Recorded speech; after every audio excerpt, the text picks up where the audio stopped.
Ladies and gentlemen, you're listening to Black Tower Radio. I'm your host, Nathan Ford. Jake Fox is here. We're in BC Studios, broadcasting 1040 AM, 92.1 FM, Rochester, Buffalo, upstate New York, here in BC Studios, and it was gray. It was very, very gray, Jake, driving to work today. It felt like it was nighttime during the day. It feels like it's nighttime all day now. You know, it's getting to that point. And you wake up and it's dark, and you go home and it's dark, and you live in darkness for this period of, for the next 8, 9, 10 months, Jake. That's how long our winters last here, which is fine. We're okay. We're gonna be okay, right, Jake? Just tell me we're gonna be okay. Well, I mean, we've been dealing with it since we were born, so we've been accustomed to it. We'll be all right. Yeah. Yeah. All right. Well, I'll try to keep my spirits up. You know, it's hard nowadays with everything that's going on, right? There's a lot. There's too much. But my senses are being bombarded. Well, there's a lot going on. You know, you have the economy, you have, geopolitical situation, and then there's the fact that it's bitterly cold. The wind is whipping. The wind chill is at minus 30, and it's gray every single day. So we're not, we're battlers up here in upstate New York. As long as I have my iPhone in hand, Jake. That's the first thing I touch in the morning. Ladies and gentlemen, on Block Tower Radio, such an honor to have in studio, on the show, Dr. Joseph P. Farrell. Honor to have him. We're huge fans. He has a doctorate in patristics from the University of Oxford and pursues research in physics, alternative history, and science, and, quote, strange stuff. And I want to hear about that strange stuff. He is the author of the following, all these books. Look at, you've written how do you have time, sir, to do all of this work right here? The Giza Death Star trilogy, the SS Brother of the Bell, Cosmic War, Secrets of the Unified Field, The Philosopher's Stone, The Grid of the Gods, which you did with Scott D. DeHart. And I want to talk about Transhumanism, another book. Right. Grimoire of Alchemical Altars and Agendas for the Transformation of Man. Dr.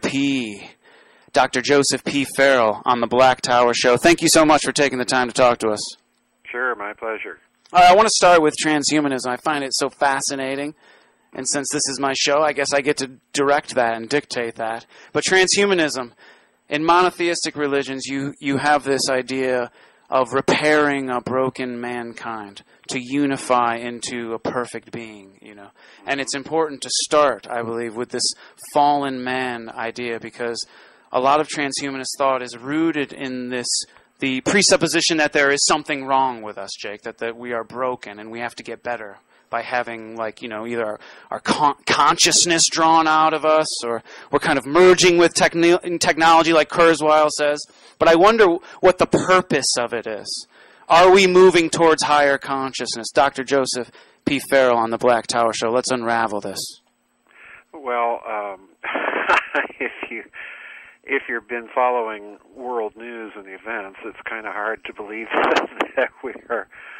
that we're emerging into some sort of higher consciousness. I think the evidence is kind of counterindicates that. But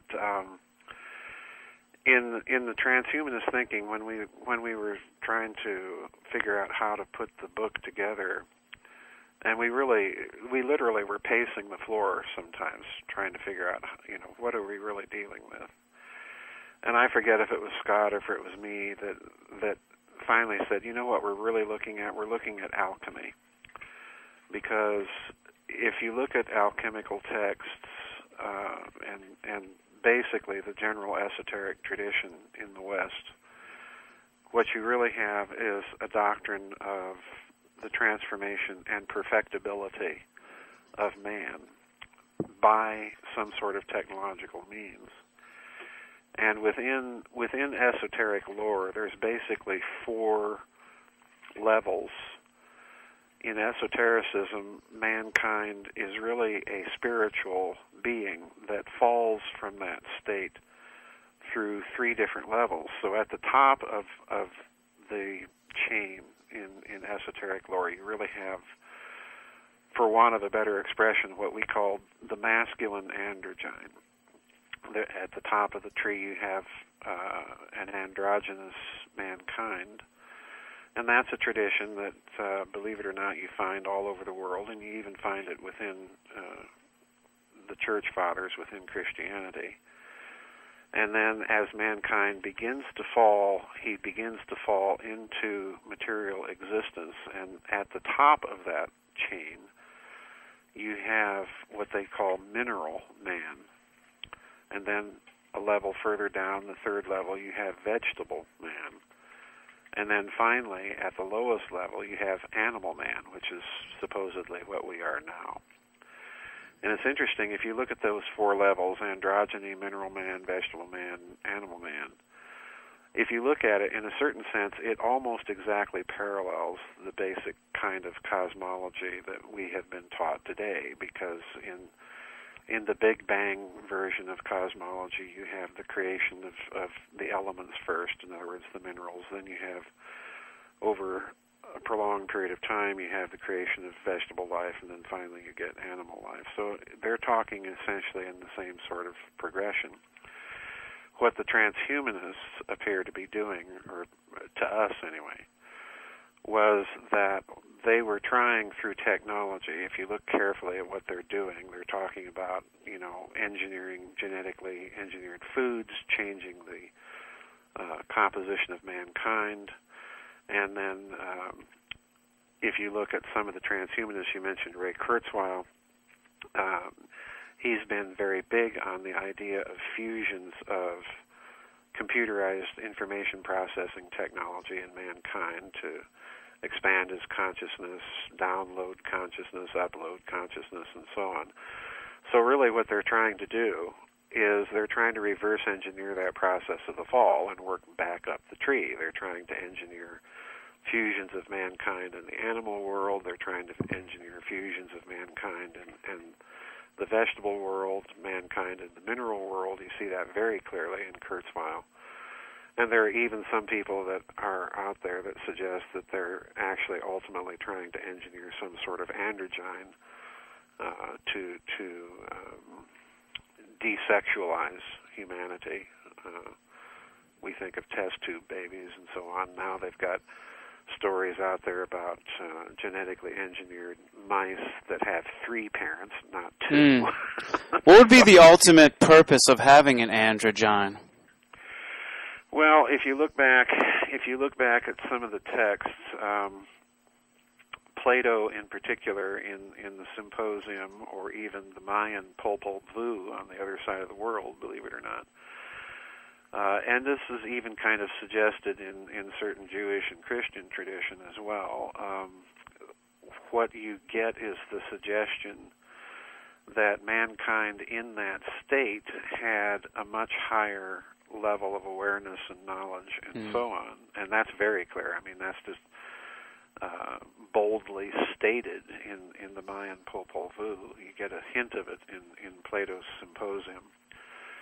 And in the Mayan version, the gods split the sexes apart in order to prevent mankind from having this huge knowledge and awareness. And you get a little bit of that in Plato. And it's suggested and hinted at in the Jewish and Christian tradition. You get people like Maximus the Confessor in the Church Fathers, or John Scotus Erigena, that suggest that the sexes were split in prevision of the fall. In other words, that passage in Genesis chapter 1, male and female created he him, that particular passage, and it's interesting that in one of the Jewish glosses it's cited exactly as I quoted it, male and female created he him. So in other words, the Jewish tradition was that this was an androgyne, and because of that there was the ability to have high knowledge and so on.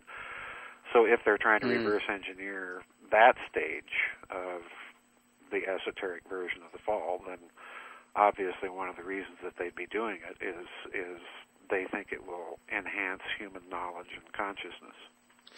What about love? I remember while I was doing some research for the transhumanists, you were talking about the gods needing the sacrifice of the people and the kind of origination there of love. And it's, well, why don't the powers that be completely just destroy all of us? Will they need their sacrifice, if you will? Yeah. Well, yeah, I think that's a large part of it. The texts that I talked about in Grid of the Gods, and I've actually been talking about this idea of sacrifice and in some other books, more recently a book that I published called The Financial Vipers of Venice. This idea of sacrifice is really based on kind of a misreading of this process of descent, if you will. And it's interesting, if you look at our language, to see how entwined our language of love is with the idea of sacrifice. In other words, we talk, and incidentally, not just sacrifice, but the language of debt. So these two things are always bound up together. There's this idea of some sort of debt that's owed to the gods or gods. We talk about owing a debt to our parents, for life and protection and so on. The Lord's Prayer in one version, for example, forgive us our debts as we forgive our debtors. So in other words, the language of love and redemption and sacrifice and debt are all kind of intertwined in our language. But this really isn't the only way to view the process. The other way is to view this process of unfolding and differentiation as simply a process of love with no debt implied. So the powers that be seem to have this kind of psychopathy, really, that they're like Lucifer in the Christian tradition. They demand worship. They demand some sort of ego boost. I mean, what do you do when you're confronted with fundamental Christians who are praying for the end of the world? And I mean, it's that kind of. I try to avoid them, but I'll tell you that in my experience, most of those people don't really realize how radically different their theological system is from any version of historical Christianity, be it Roman Catholic or Eastern Orthodox or Anglican. In other words, those churches that have an awareness of how Christian doctrine developed through the centuries and why it developed in a certain sense. The modern American thing is such a radical departure in so many ways. And usually what I try and do is simply sit and listen and figure out what really is the hidden driving emotional motivation for them to adhere to those kinds of doctrines, because you're right, they're ultimately rather barbaric and immoral when you think about it. Yeah. I think it's cool, too, how alchemy can help you understand it, too. Like when you're talking about reverse engineering, and it's very important for our listeners to realize that, a lot can be learned from thinking about things in that sense, in the alchemical sense, It's very, very interesting. Right. Yeah. Dr. Joseph P. Farrell on the Black Tower Radio. We're broadcasting 1040 AM, 92.1 FM, WYSL. We're in Rochester, Buffalo, having a good conversation. We certainly are. Joseph, I mean, when we're looking at our current society and, the way things are going with this androgyny you're talking about, I mean, you're seeing this manifest itself in our society and in our culture. The way men are appearing more androgynous. The skinny jeans, tight shirts, a lot of wafy-looking men. It's a very bizarre trend that's developing, and I mean, you believe this comes out of the transhumanism idea. Well, to a certain extent, I do. For the most part, I think it's just part of the general cultural decay. I mean, we are bombarded and assaulted almost every day with blurrings of so-called traditional sexual roles and habits and so on. And it's very clear. I mean, you look at what some school districts are doing to children in trying to sexualize them at a very early age, rob them of that period of innocence. So I think partly it's a consequence of that. I don't necessarily attribute all of that to a transhumanist ideology per se, but certainly I don't think that you can exclude that from, just examining some of the things that we do in transhumanism as being part of their thinking ultimately. Well, I mean, I think where I was going with that is I think they're trying to not only, with chemically, but culturally. Yes. They're also trying to change the core identity of genders, which is... Yeah. I would agree with that.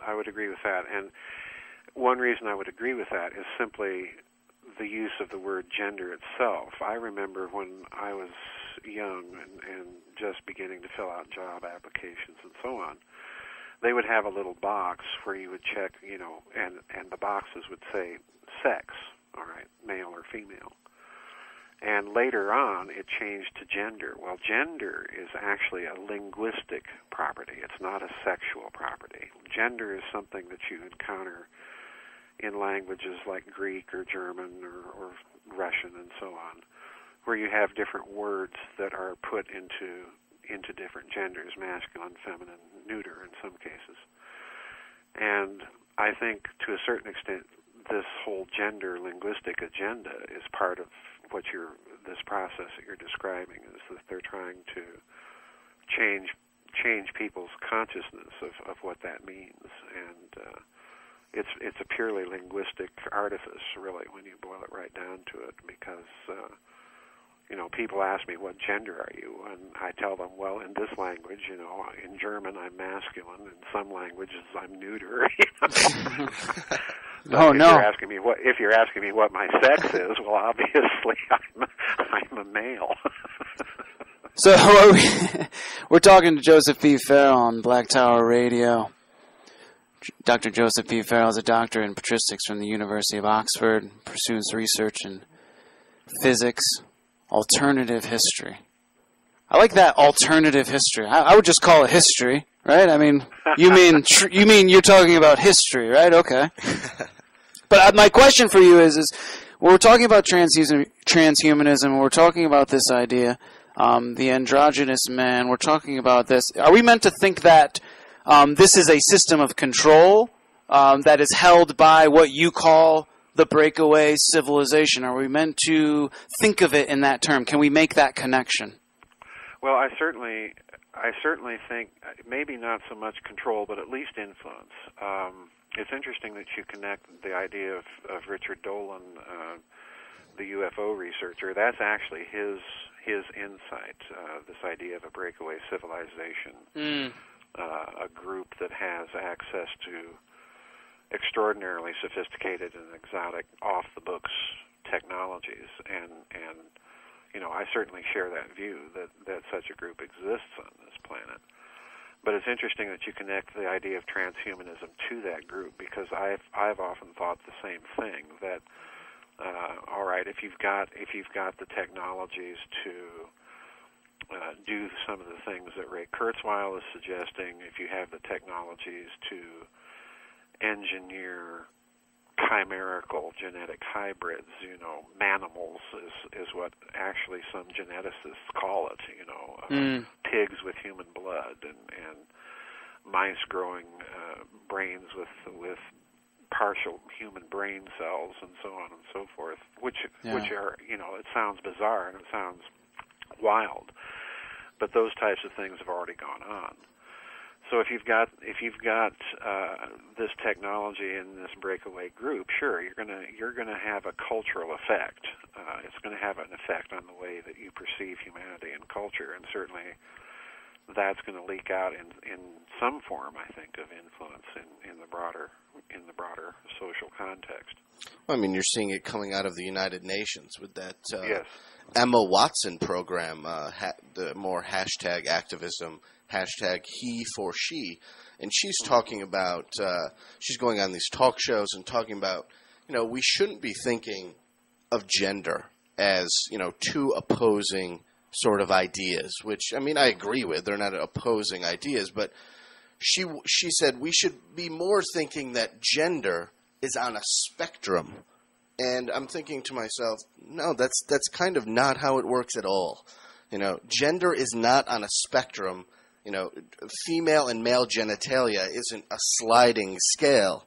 Well, again, you see that exhibits the problem, because what she's talking about is a linguistic artifice. This whole business now that you find in some modern so-called English, S\he, sahi, to get rid of the masculine pars pro toto usage of traditional English grammar and diction. That is gender.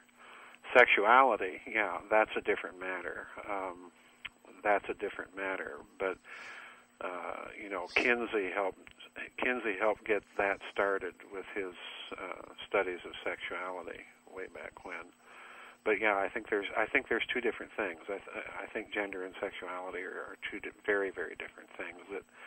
That because of this deliberate substitution of the word gender for sex in popular culture, it's produced the confusion that we see.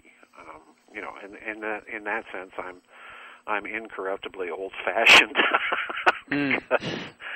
because I was taught English, back when if you used the pronoun he or him, we were taught that didn't necessarily mean that you were excluding females from your thinking. It was just a rhetorical pars pro toto usage. But that's the gender politicians have made that one of their linguistic bellwethers of a raised consciousness. Well, I'm sorry that all they're doing is confusing linguistic properties for sexual ones. So yeah, I'm not on that bandwagon, as you can tell. Oh, we are, yeah.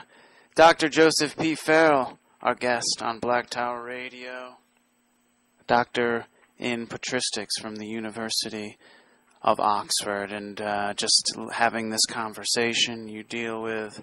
And you can go to the website, which is the GizaDeathStar.com, GizaDeathStar.com, and there's all the great writings by Joseph Farrell there. And one of the things that you talk about, obviously your trilogy, the Giza Death Star, but you talk about Egypt and kind of the interest in Egypt and how that might have to do with the antiquities there and protecting and securing and keeping hidden a lot of what we're not taught in school, technologies that exist that are beyond, let's face it, a lot of our imaginations, and people that are listening right now are not aware of that. And I wonder if you can get into some of the things that are hidden in regards to Egypt and the technologies that existed. Well, that's an interesting question.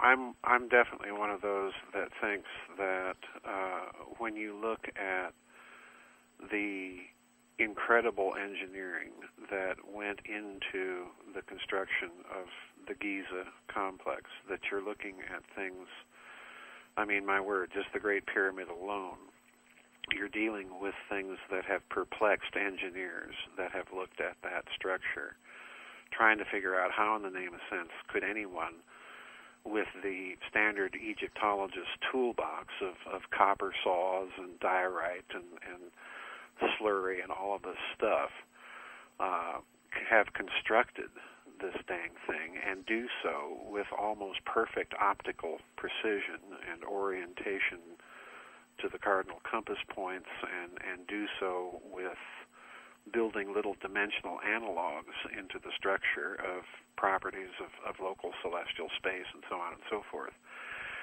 And, to me that's always been an indicator that this structure is not Egyptian. It's far older than that. And I'm one of those that takes some of the indications of the texts of those ancient societies seriously when they suggest that they're not the beginning of something. What they are, in their own view, is that they're legacies of something that preceded them, and moreover, they're declined legacies. So in other words, I've never been comfortable. I mean, throughout my entire period of academic study, I've never been comfortable with this standard academic model that, humanity was around for tens of thousands of years, hunting and gathering, and then all of a sudden we decided to quit. Sure. And, found civilizations like Sumer or Egypt or the Indus Valley and invent calendars and mathematics and music and, Sure. In other words, these things just spring up in the standard academic model. These things just spring up out of nowhere. And there's really no good explanation for why this happens. Can you go? Yeah. And the other thing that I do in those books, another important book in the series of books I've written is a book called The Cosmic War. And my basic approach is to look at ancient texts with a different kind of set of eyeglasses than the standard academic way of doing so. And I look at them from the standpoint of, do these things possibly contain suggestions or allusions to some sort of sophisticated science? And I think when you look at them that way, they clearly do. They're trying to describe things in the only language that they have, which is oftentimes the language of religion and metaphysics, but nonetheless they're describing sequences of events or signature effects of the weapons of the gods that clearly suggest some sort of modern scientific parallel. So in that sense, yeah, I'm definitely not in the standard academic camp. What I do is kind of what I call high octane speculation on on reading some of those. In order to move forward, I guess you have to be able to cast the line out there. But I wonder if you can get into your weapon hypothesis and the strange device, the Hieronymus machine. And it's very interesting to me. I'd like our listeners to know a little bit about this. Well, my basic hypothesis about the Great Pyramid, I kind of took off where Chris Dunn left off. Chris Dunn is a mechanical engineer from Great Britain that wrote a book toward the end of the 1990s called The Giza Power Plant. And basically, he looks at the Great Pyramid from the standpoint of an engineer and begins to ask questions. And his conclusion was that if you look at that structure not with the spectacles of an Egyptologist, but with the spectacles of an engineer, what you are looking at is some sort of machine, and a very sophisticated one at that. And I kind of take off from there, because if you look at the structure itself and all of the dimensional analogs, as I suggested earlier, of various features of local celestial mechanics, it has such an abundance of references to these types of things that whoever built it had an extraordinarily sophisticated, deep, profound, and accurate scientific knowledge. So the question then becomes, why are these things present in a machine? And to answer that question, again, I speculated, and again, I emphasize that what I am doing is kind of an argued speculation, and an admittedly radical one, that if you look at those analogs and they're present in a machine, it must be for the purpose of making that machine's operation more efficient.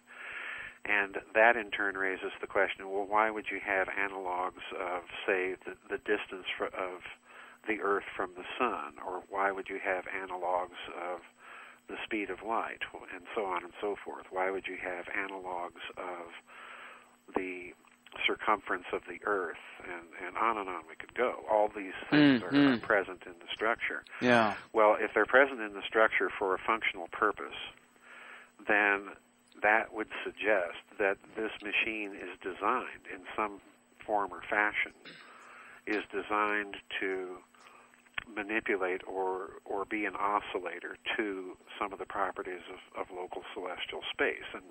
And once you've said that, then the next question is, well, what would you need that for? Yeah. What are you going to do with that? And at that point, I turned to some of the ancient texts. I turned to a Mesopotamian text called the Epic of Ninurta. I turned to some Ugaritic texts, Edfu Temple texts in Egypt.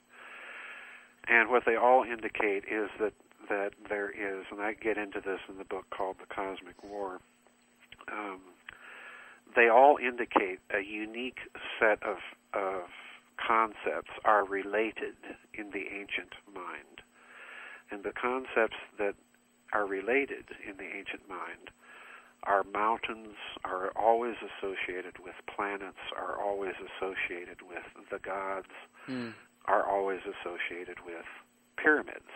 Okay, so you have an operational complex here of concepts that the ancient mind, for some reason, is relating to each other.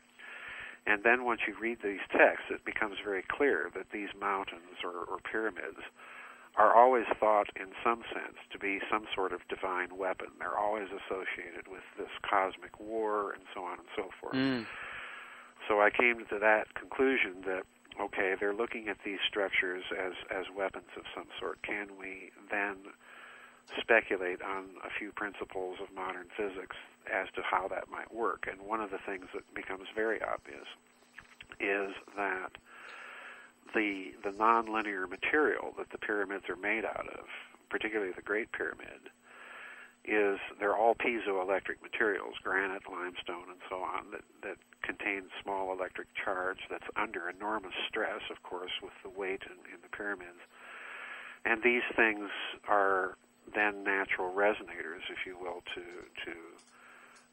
gravity and some of the field properties in local celestial space. So somehow I think that all of this points or is an indicator that these things, particularly the Great Pyramid, may have been conceived as some sort of vast military machine. And I know that sounds bizarre, it's not for nothing. I began that first book, The Giza Death Star, with a little epigraph from a statement allegedly attributed to the physicist Niels Bohr, talking to the German physicist Werner Heisenberg. And his little statement is, "Sir, we're all agreed your theory is crazy. The question that bothers us is whether it's crazy enough."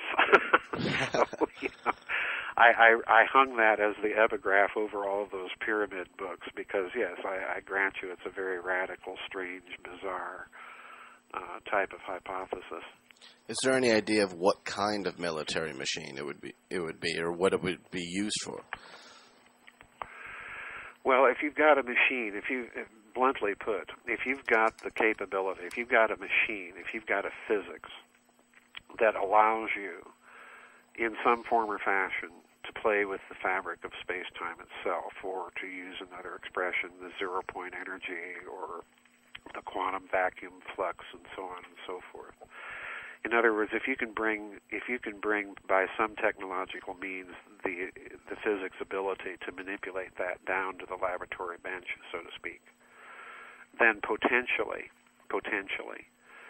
you have a physics and technology that would make a hydrogen bomb look like a firecracker. So, in other words, this is big stuff that I think they were playing around with. The technology, Giza is a weapon. What are your thoughts on where that technology came from? Do you believe that it came from other alien beings from other planets? And no. There are people that would argue that, and in saying no, my answer is really it's really not a yes or no answer. In my book, The Cosmic War, what I talk about is not only these ancient texts, but the presence of anomalies within our solar system that most people are probably familiar with, that pay attention and follow the alternative research community. There do appear to be anomalies and structures on other planets, horribly decayed over time, but nonetheless structures of some sort that indicate that perhaps there was a civilization of some sort in this solar system of an interplanetary nature in high antiquity. And if you look at other texts, you see, the famous story in the Old Testament of the sons of God coming down and interbreeding with the children of men. In the Mesopotamian text, in the Karsag text, you have a clear indication of a suggestion that modern mankind was literally genetically engineered into existence by somebody else that has a strong genetic resemblance to humans. Yeah. And with that in mind, I've always been of the opinion that Giza was probably built by, our genetic cousins, to put it differently, not bug-eyed aliens, but people that would be recognizable to us as at least being humanoid. And it may have been built by humans for all I know, but I'm uncomfortable with the ET hypothesis simply because the people that maintain that really aren't looking at the whole constellation of monuments and texts and so on that I think you have to look at. Sure, yeah. It's I was just thinking, created in my own image, and Adam right. is created and after my likeness, right? Sure. Of course, in my mind, it's always happening out in the wilderness somewhere, but who knows? Maybe it was in a very, very clean laboratory. I don't know. Well, that's actually, if you read the Karsag tablets where you have the Mesopotamian version of the story talked about, and I kind of review that set of tablets in a book of mine called Genes, Giants, Monsters, and Men. When you look at those tablets a certain way, you definitely get that very impression that this was somehow being done in a laboratory of some sort with things that we would associate with that kind of genetic engineering, sequencers, and so on and so forth. The texts are very, very suggestive. Once you're willing to put down the academic spectacles and put on a different pair of spectacles and think outside the box. Yeah. What are your thoughts on the Nag Hammadi and the archons? This kind of. I know there's a lot of people out there in the alternative research community that are looking at those texts and so on. I'd prefer not to comment other than to say that people be very, very cautious about buying into New Age explanations that, these were all suppressed in some sort of ecclesiastical plot by the church. That's making a horribly complex situation reduced to things that really aren't operating. Those texts, as far as I'm concerned, and people familiar with my books will know what I'm talking about. Those texts and many others, as far as I'm concerned, are preserving a particular interpretation of an underlying metaphysical structure that I've been calling ever since really I first put it out there in one of the Giza Death Star books, the last one, that I call the topological metaphor of the medium. It's astonishing, really, once you see what's going on, that this structure is present in so many cultures and in so many different ways. And I think really some of the Nag Hammadi texts, the Hermetic texts as well, the Hermetica, the Neoplatonist philosophers, they all have some version of this structure. And the Nag Hammadi texts prefer to interpret that structure in a dualistic way. And I'm not a dualist, but they interpret that structure in a dualistic way, as do some of the suggestions in the Neoplatonists. But that's not the only way to interpret them. Yeah, I think it's very complex. Sure, yeah, and I think people are sensing that they're being deceived by certain powers. Right? Yes, that's fueling. One thing that I think is very clear, that there are memes of history that have been so repeated through the ages that when people do find these things, they latch onto them, but they don't realize that those memes, it's a standard Hegelian dialectic sort of thing. Those memes on the opposite side are equally deceptive in many cases. So you have to be very, very critical about how you approach some of those texts. Yeah, that's so tricky though, because I see it even in my own. Just the way that I think is that to latch on to those things. Sure, it's very easy to do that. Yeah, you want the inclination. It's very easy.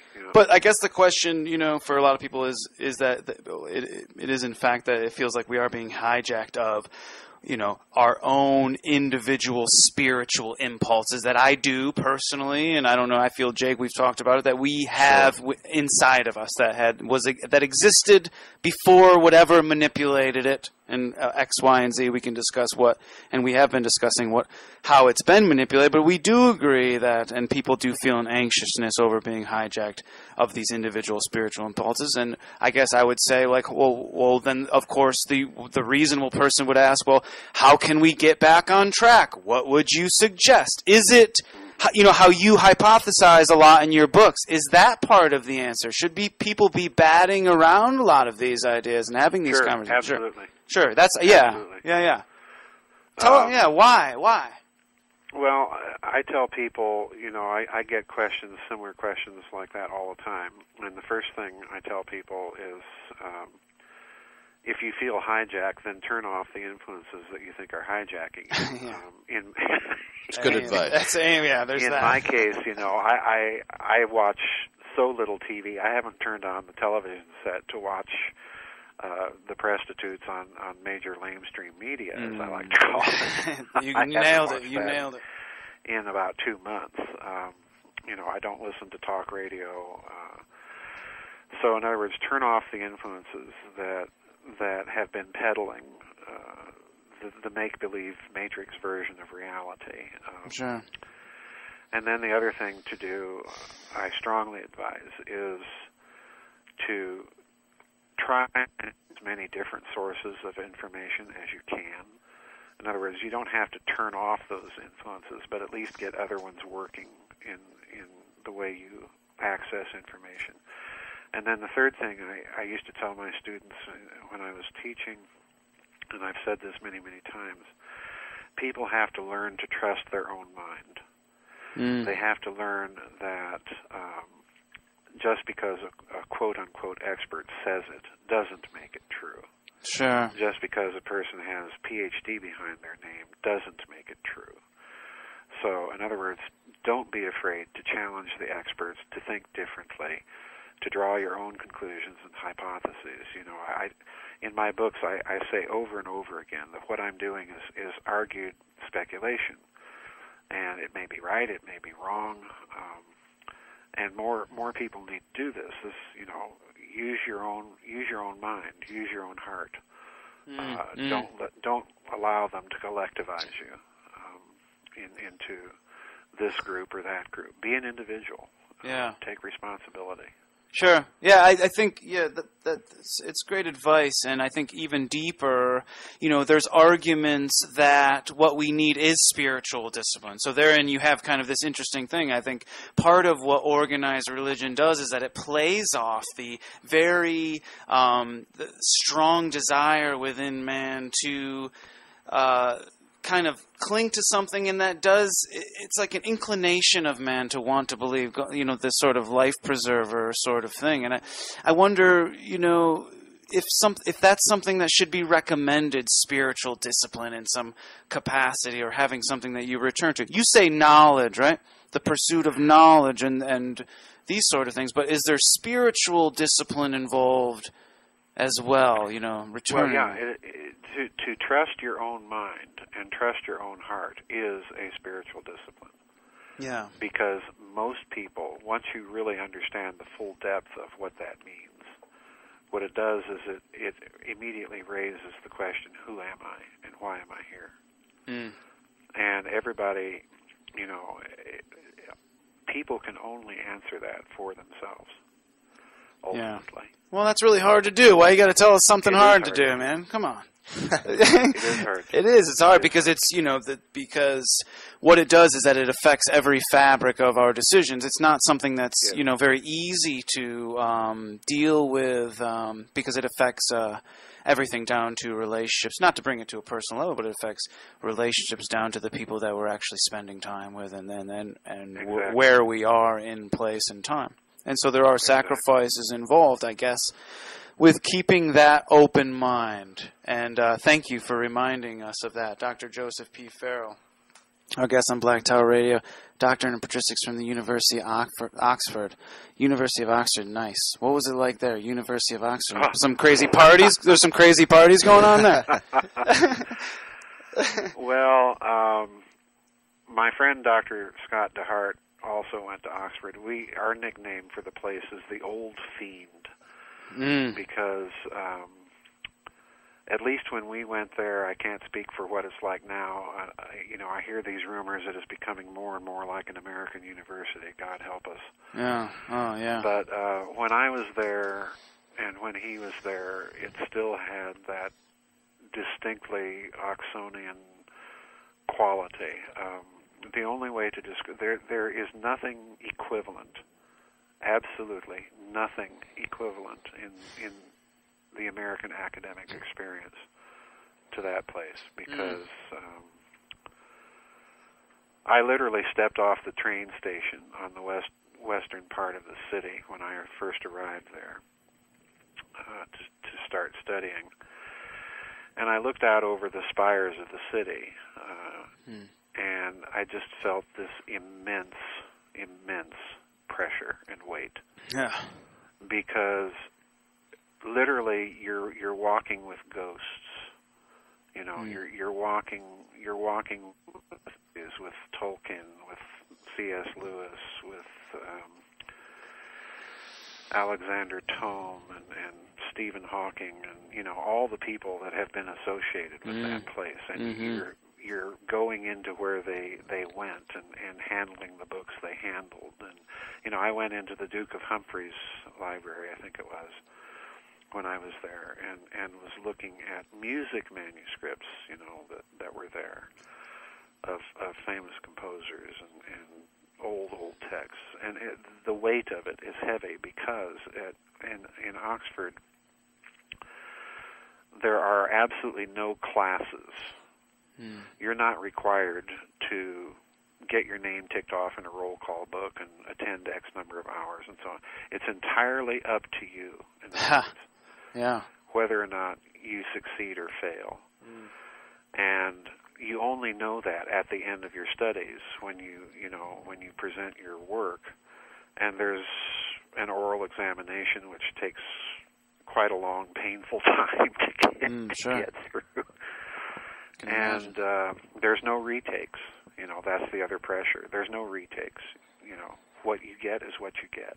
Is that was it in Oxford where these ideas, that inspired you, and you started and thinking about these things? And was it there that you started thinking, well, when you say, quote, strange stuff, did it start to get strange there, and did they support that, and what was that like?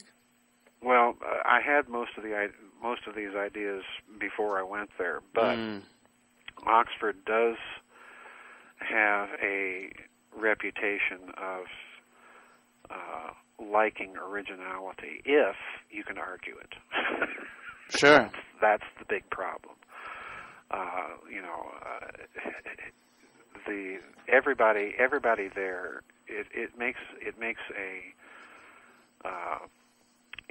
It thrives on the culture of eccentricity. I don't know how else to put it. there's so many people that you meet there that have their own very, very individual ideas, and they're very, very quick to argue them. You're constantly in a pressure cooker of having to justify almost each and every little thing that you say. Sure, sure. You know? And to be able to argue it. I mean, it's a no-holds-barred academic pressure cooker. That's Can't imagine. To describe it. Dr. Joseph P. Farrell, our guest on Black Tower Radio. Talking to him. So many books that he's so much stuff that you got to go to his website, GizaDeathStar.com. Giza Death Star trilogy, so many books. SS Brotherhood of the Bell. We didn't even get into the Nazi technology. Why don't we get into some secret technology? Is there any evidence of what the Breakaway civilization is working with? Secret technologies. Let's get into it. Well, there's so much evidence I really wouldn't know where to begin.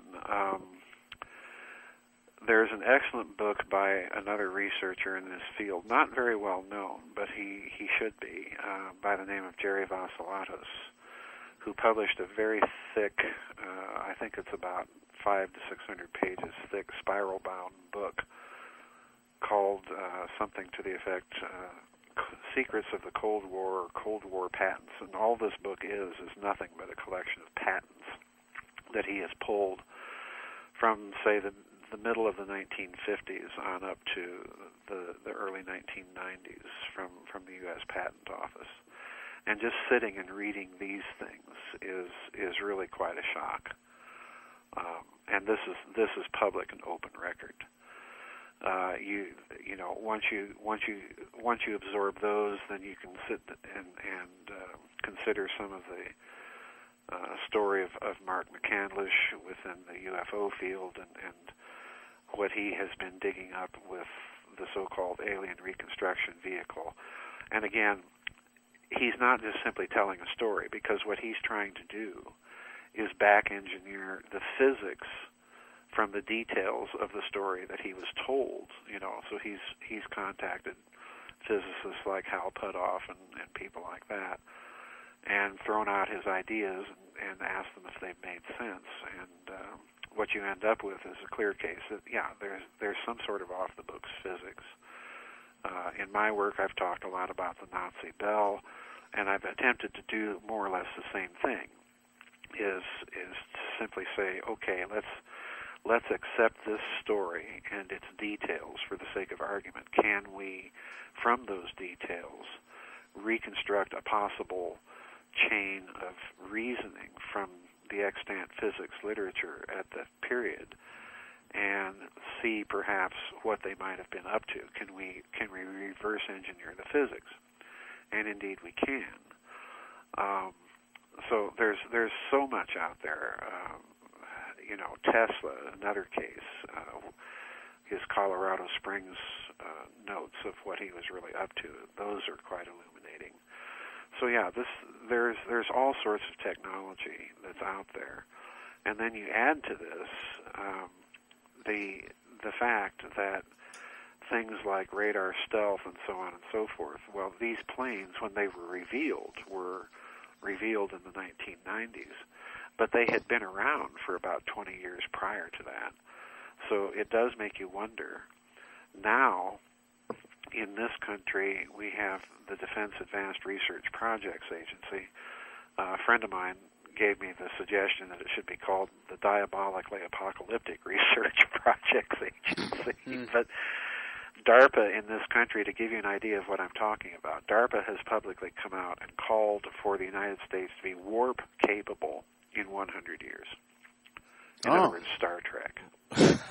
All right. And, when DARPA does things like that, it's important to remember that they don't make a public announcement without having done some proof of concept experimental work before making the announcement.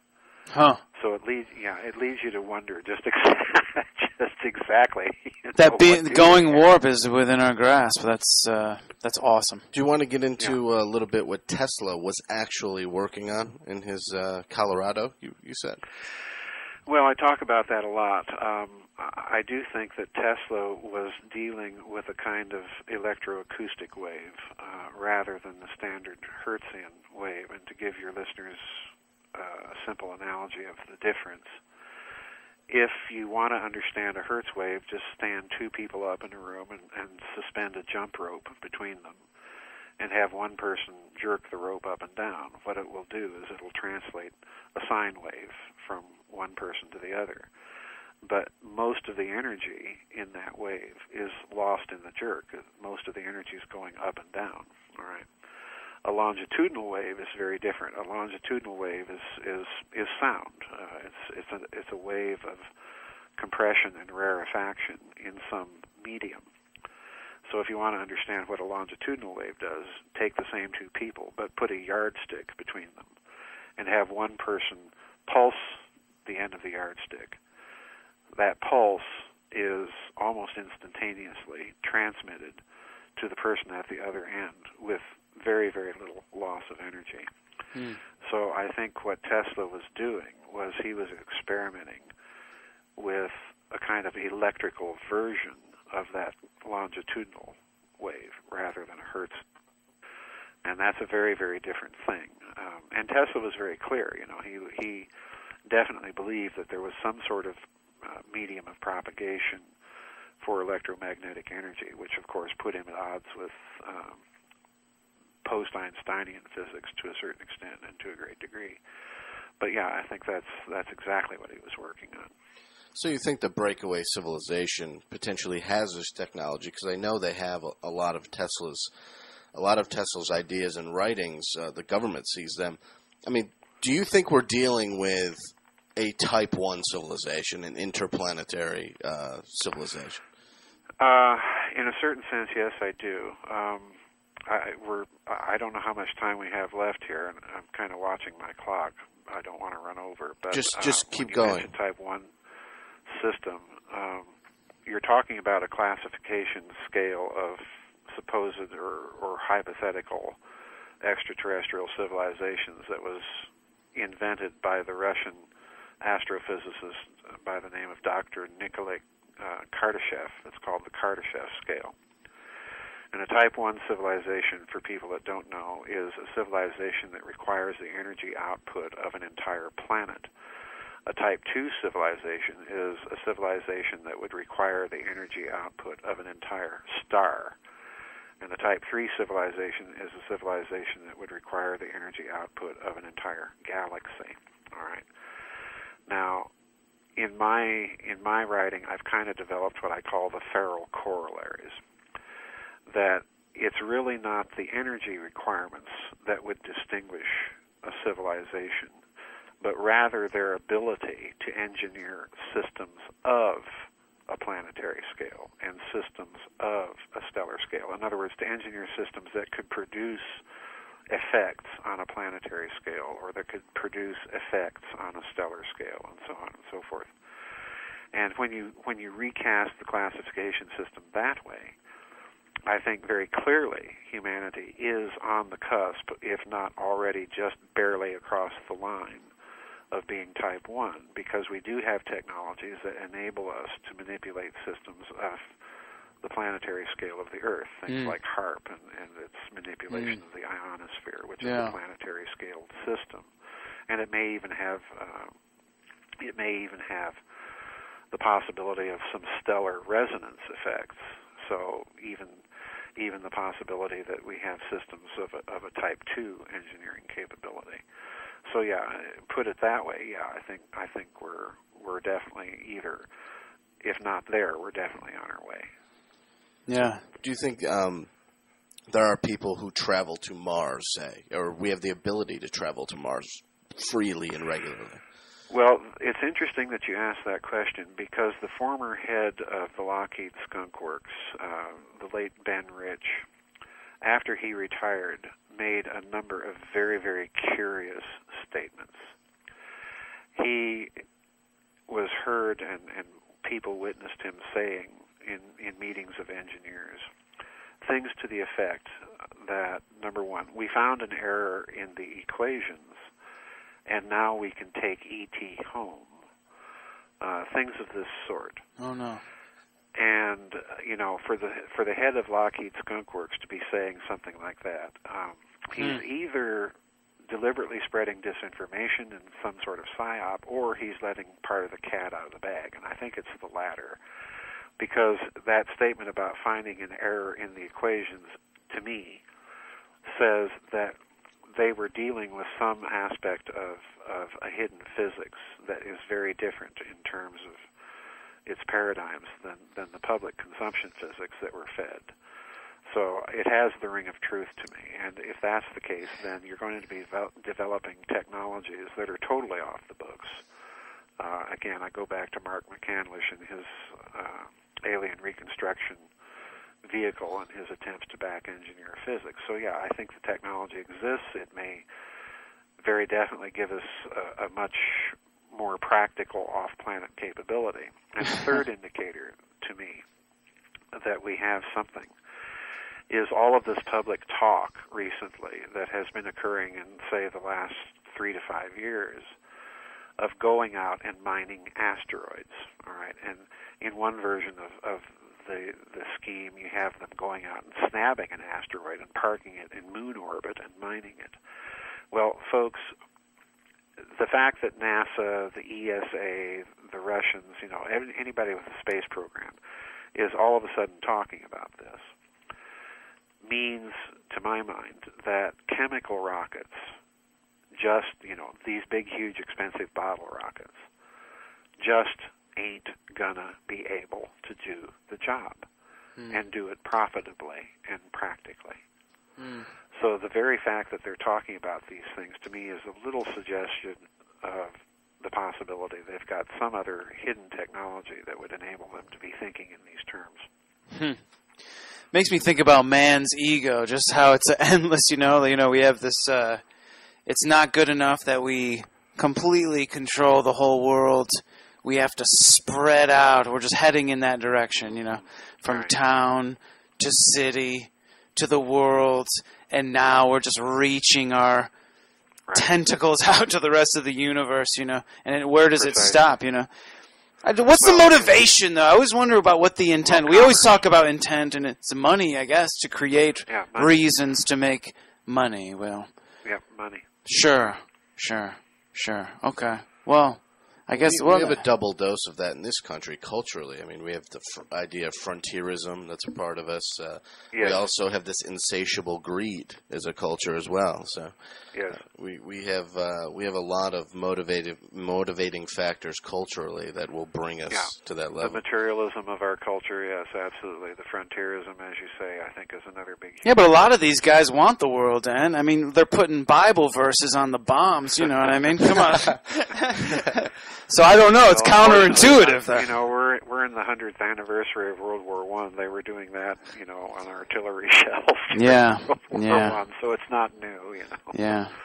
Dr. Joseph P. Farrell, awesome to have you on the show today, and we'd love to do it again. We'd love to have you back on the show again. An honor to have you on Black Tower Radio. Go to GizaDeathStar.com, and you're posting regular stuff there, so the reading is fresh, and you're up to you're really you're up to date with everything that's going on. And we didn't get to GMOs, we didn't get into the Nazis. I mean, we could talk for a very long time. We'd love to have you back on the show again, and just thank you so much for taking the time to talk. It's such an honor to finally get to sit down and talk with you. Thanks for having me on, guys. All right, you take care.